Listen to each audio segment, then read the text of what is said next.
बोलो शंकर भगवान की जय होवे। मेरे सभी शिव भक्तों को मंजू पंत का नमस्कार। हर हर महादेव। सभी को शिव महापुराण सुनने के लिए बहुत बहुत धन्यवाद। आइए, कथा में प्रवेश करने से पूर्व सभी देवी देवताओं का आवाहन कर लें। गजानन भूतगणाधिसेवितं कत्पितजम्बुफलचारुभक्षणं उमासुतं शोकविनाशकारकं नमामि विघ्नेश्वर पादपङ्कजं नीलाम्बुजश्यामलकोमलाङ्गं सीतासमारूपित्वां भागं पाणौ महासायकचर्चापं नमामि रामं रघुवंशनाथं कर्पूरगौरं करुणावतारं संसारसारं भुजगेन्द्रहारं सदा वसन्तं हृदयारविन्दे भवं भवानी सहितं नमामि। त्वमेव माता च पिता त्वमेव त्वमेव बन्धुश्च सखा त्वमेव त्वमेव विद्या त्वमेव सर्वं मम देवदेव। गुरुर्ब्रह्मा गुरुर्विष्णु गुरुर्देव महेश्वर गुरु साक्षात् परब्रह्म तस्मै श्री गुरुवे नमः। आनंदी आनंद कर सब संकट दूर, जो सेवक शरण पड़े सदा रहे भरपूर। तुम दाता हम मांगता दिया तुम्हारी खार, तुम ऐसी जगदाता माता छोड़ और कहा तुमको हम जान। सदा भवानी दायिनी सिद्धि करे गणे, पंचदेव रक्षा करें ब्रह्मा विष्णु महेश। सर्वे भवन्तु सुखिनः सर्वे सन्तु निरामया सर्वे भद्राणि पश्यन्तु मा कश्चित् दुःखभाग् भवेत् मा कश्चित् दुःखभाग् भवेत् मा कश्चित् दुःखभाग् भवेत्।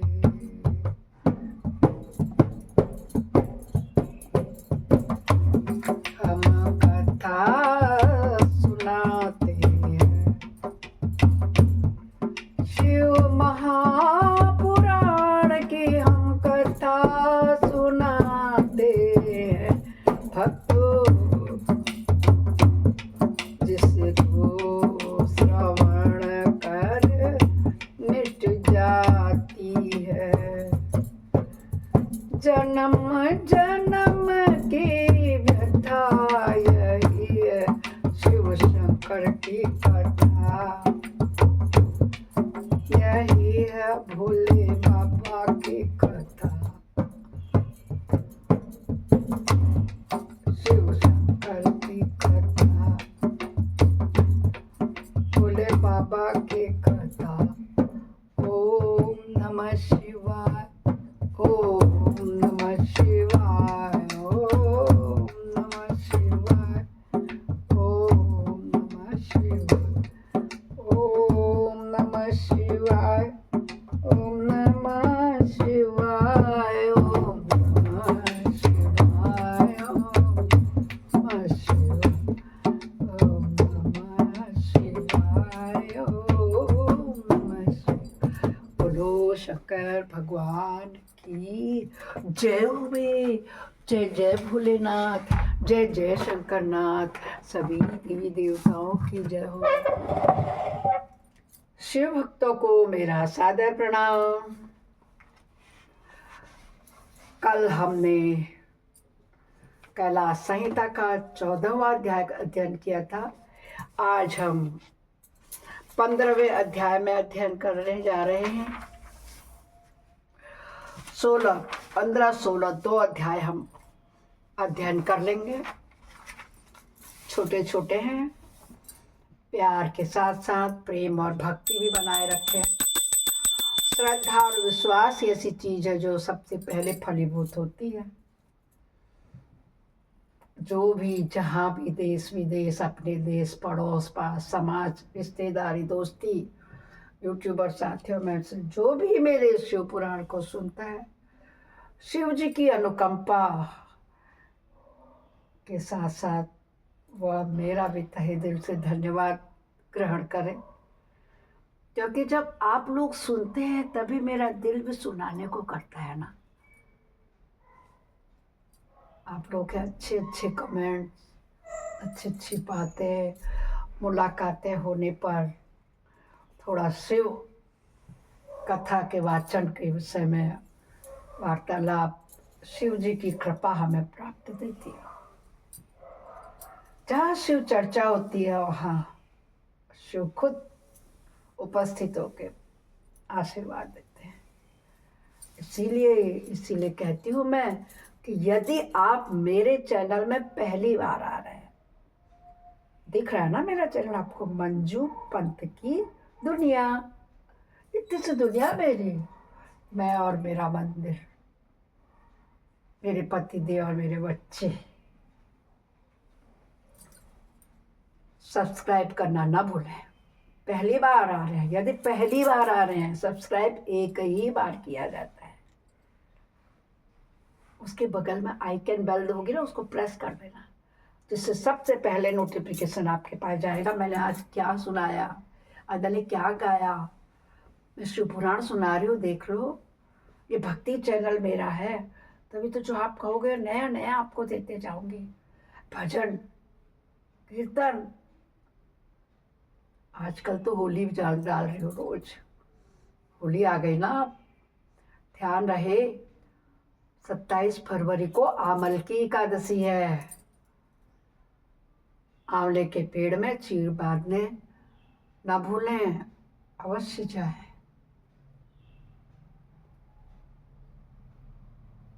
और फिर 3 तारीख को चंद्र ग्रहण भी है।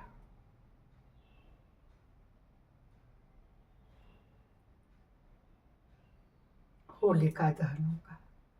4 तारीख को होली खेली जाएगी। प्रेम और सौहार्द का ये होली मिलन। 4 मार्च को सभी को बधाई सहित।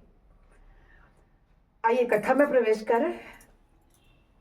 शैव दर्शन के अनुसार शिव तत्व, जगत प्रपंच और जीव तत्व के विषय में विशद विवेचन और शिव से जीव और जगत की अभिन्नता का प्रतिपादन हम इसमें वर्णन करेंगे। उसके बाद तदंतर देखिए उत्तम श्रेष्ठ पद्धति का वर्णन करके सृष्टि स्थिति और संहार सबको शक्तिमान और शिव की लीला बतलाते हुए वामदेव जी के पूछने पर स्कंद ने क्या कहा। स्कंद यानी गौरीपुत्र कार्तिकेय जी, हे मुने, कर्माश्रित तत्व से लेकर जो विस्तृत शास्त्रवाद है, अर्थात कर्म सत्ता के प्रतिपादक कर्म फलवाद से प्रारंभ करके शास्त्रों में जो विविध विषयों का विशद विवेचन है ना, वह ज्ञान प्रदान करने वाला है। हमको भी तो कुछ ज्ञान प्राप्त हुआ ना शिव पुराण को सुन करके। ये हमारे धार्मिक ग्रंथ हैं ही ऐसे, हम कुछ भी नहीं है, अल्प ज्ञानी हैं, हमें बहुत ज्ञान दे जाते हैं। अतः ज्ञानवान पुरुष को विवेक पूर्वक इसका श्रवण करना चाहिए।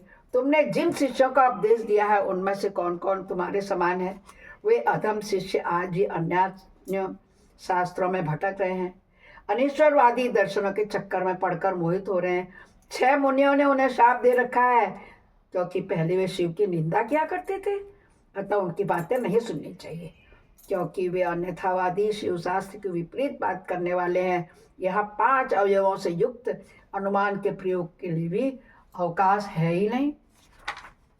उत्तम व्रत का पालन करने वाले वामदेव जैसे धूम का दर्शन होने से लोग अनुमान द्वारा पर्वत और अग्नि की सत्ता का प्रतिपादन करते हैं, उसी प्रकार इस प्रत्यक्ष प्रपंच के दर्शन रूप हेतु का अवलंबन करके परमेश्वर परमात्मा को जाना जा सकता है, इसमें कोई भी संशय नहीं है।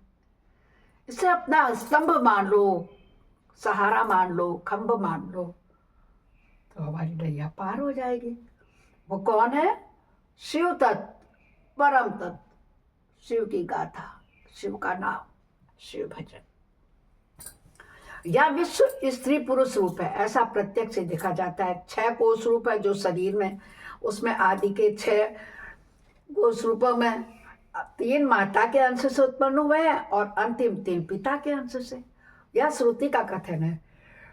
इस प्रकार सभी शरीर में स्त्री पुरुष भाव को जानने वाले लोग हैं। हे मुने, विद्वानों ने परमात्मा में भी स्त्री पुरुष को ही जाना है। श्रुति कहती है पर ब्रह्म परमात्मा सत चित और आनंद रूप है। असत प्रपंच को निवृत्त करने वाला शब्द है, सद्रूप कहा जाता है। चित्त शब्द से जड़ जगत की निवृत्ति की जाती है। यद्यपि सत शब्द तीनों लिंगों में विद्यमान है, तथापि यहाँ पर ब्रह्म परमात्मा के अर्थ में पुल्लिंग सत शब्द का ही ग्रहण करना चाहिए। वह सत शब्द प्रकाश का वाचक है। सन प्रकाश, सन शब्द स्पष्ट रूप से प्रकाश का वाचक है। परमात्मा में जो सत्ता या प्रकाश रूप सत्ता है वह उसके पुरुष भाव को सूचित करती है। ज्ञान शब्द का पर्यायवाची जो चित्त शब्द है वह स्त्रीलिंग है, अर्थात परमात्मा में चिद्रूपता उसके स्त्री भाव को सूचित करती है। प्रकाश और चित्त ये दोनों जगत के कारण भाव को प्राप्त हुए हैं। इसी प्रकार सच्चिदात्मा परमेश्वर भी जब जगत के कारण भाव को प्राप्त होते हैं, तब एकमात्र परमात्मा में ही शिव भाव और शक्ति भाव का भेद किया जाता है। जब तेल और बत्ती में मलिनता होती है तब उसके प्रकाश में भी मलिनता आ जाती है। कि आग में आदि में अविश्वसता और मलिनता स्पष्ट देखी जा सकती है। अतः मलिनता आदि आरोपित वस्तु हैं, उसका निवर्तक होने के कारण परमात्मा के शिव तत्व का ही श्रुति के द्वारा प्रतिपादन किया जाना चाहिए।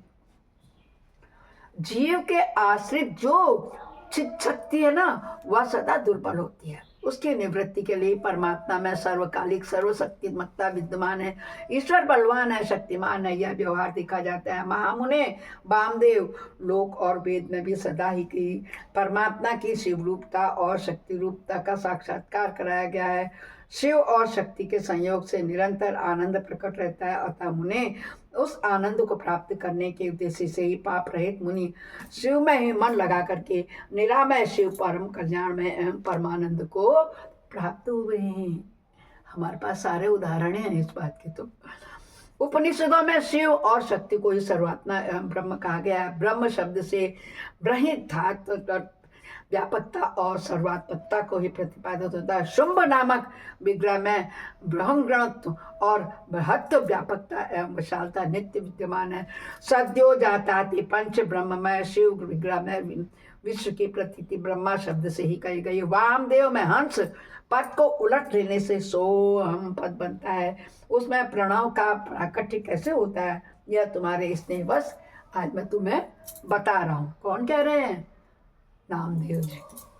सावधान होकर सुनो। सोहम पद में से सकार और हकार नामक व्यंजनों को त्याग देने से स्थूल ओम शब्द बनता है, जो परमात्मा का वाचक है।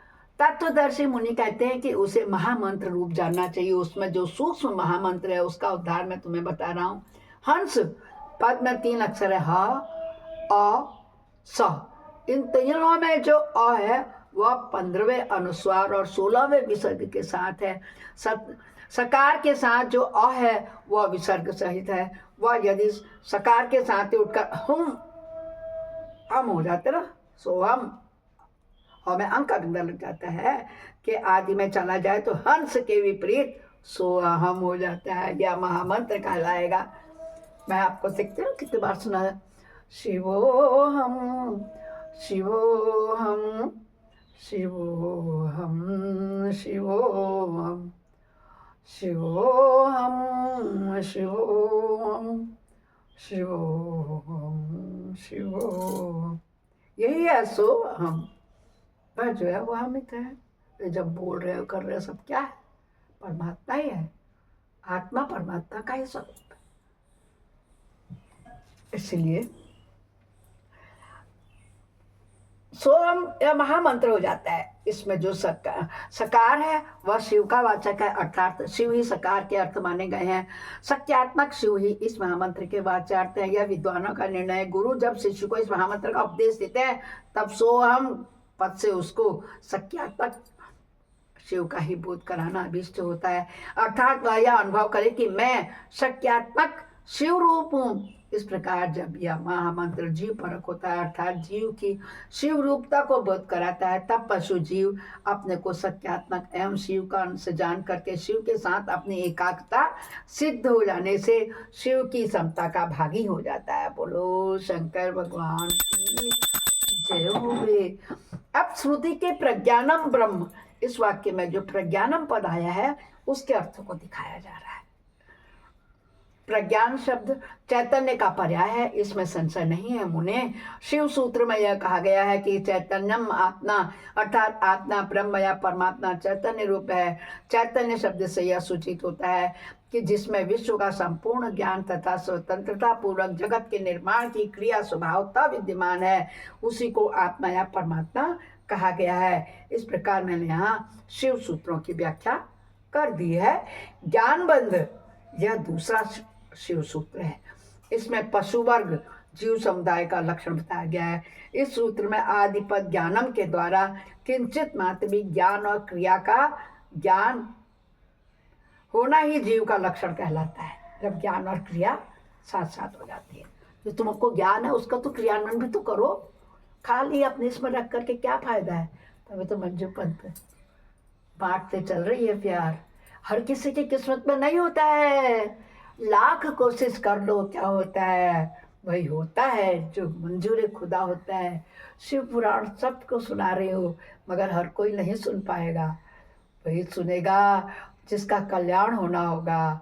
शिव जी जिसका कल्याण चाहते होंगे वही सोचेगा, अरे मंजू पंत ने आज क्या भेजा है, उसको सुनो, करो और पुण्य का भागी बनेगा।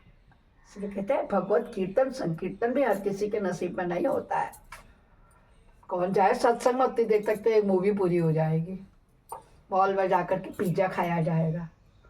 वो लौकिक सांसारिक सुख है, अच्छी बात है, मगर यह सुख हर किसी को नहीं मिलता है। और मनुष्य योनि बीतने के बाद तो फिर 84 लाख योनियों में भटकते रहो।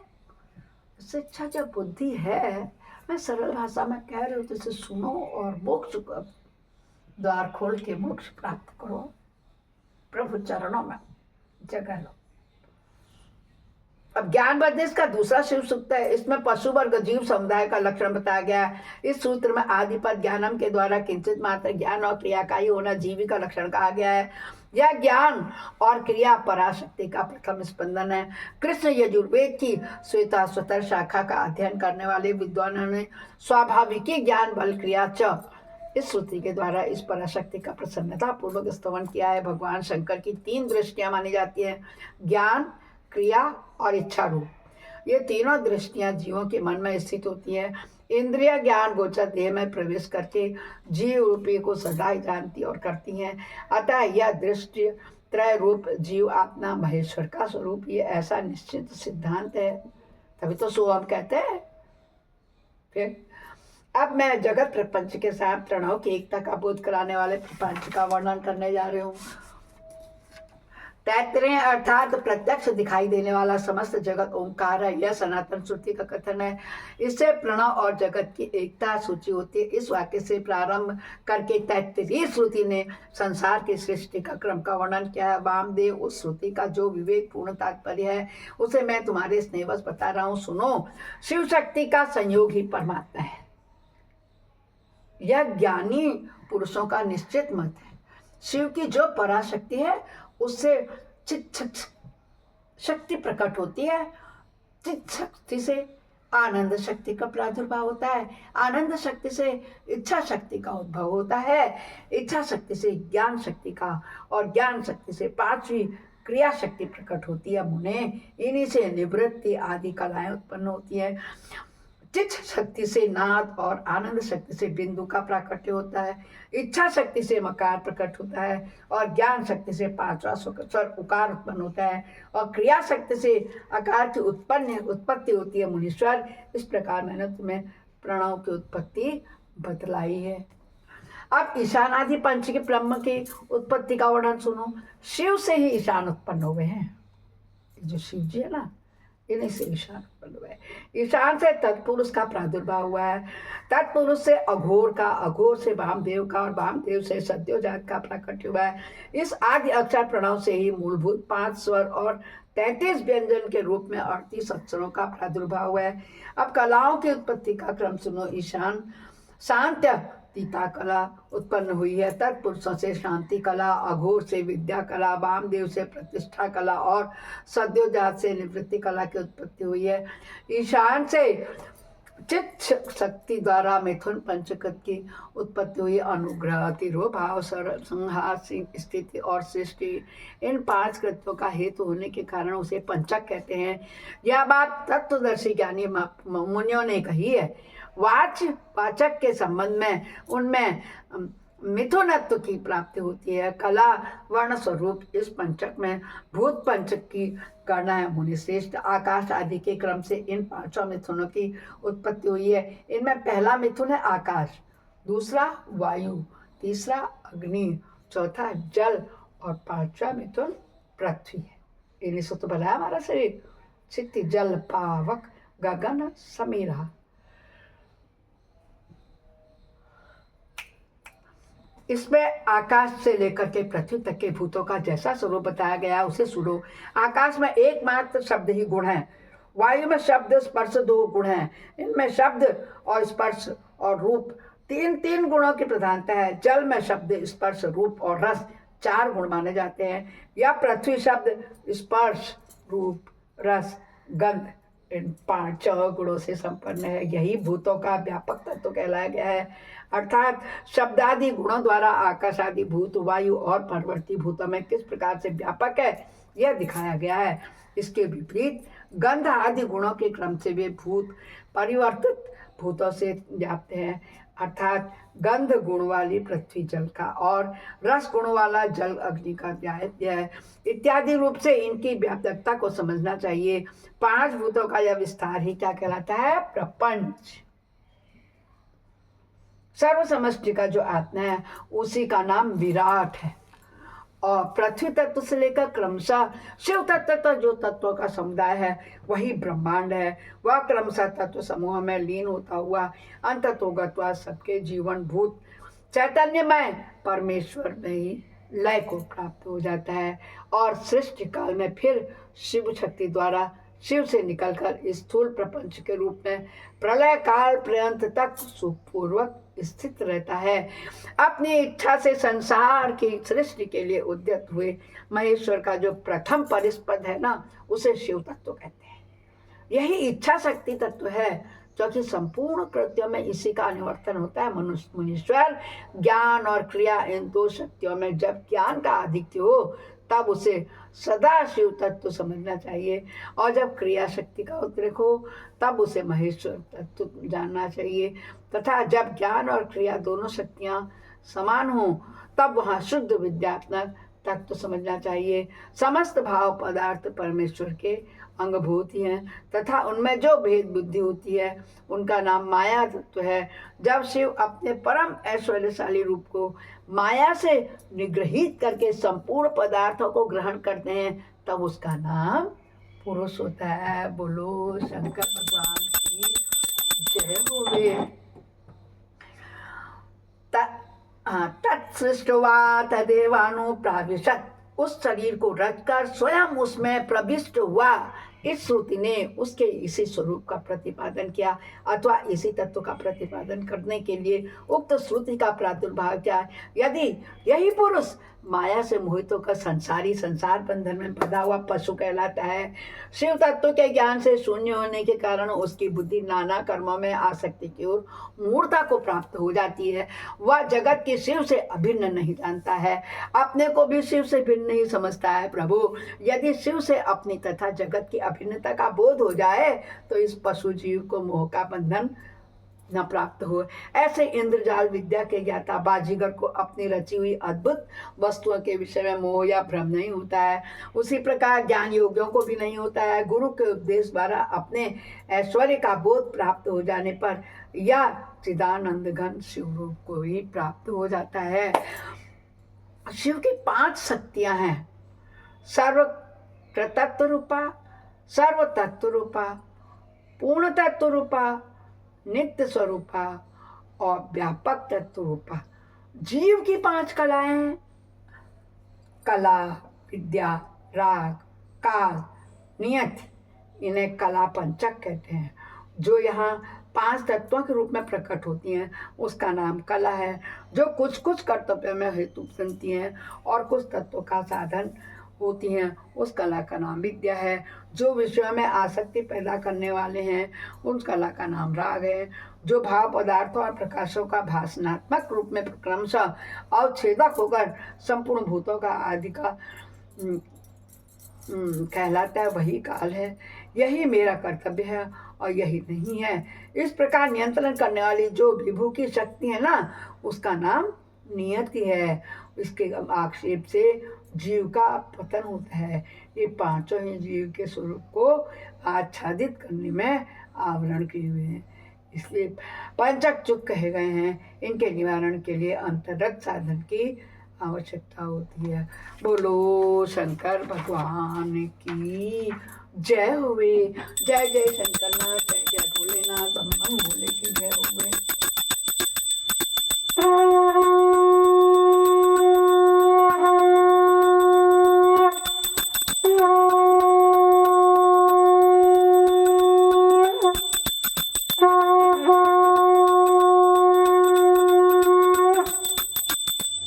हर हर भोलेनाथ। अपराध सहस्राणि क्रियन्ते अनिशमया, दासोऽहमिति मम त्वां क्षमस्व परमेश्वरी। मंत्रहीनं क्रियाहीनं भक्तिहीनं सुरेश्वर, यद् पूजितं मया देव परिपूर्णं तदस्तु। हे शंकर भगवान, दिन भर में हमारे द्वारा होने वाले अचानक अनजाने में हुए पापों को, दोषों को नष्ट करें, क्षमा करें। बोलो नमः शिवाय की जय हो।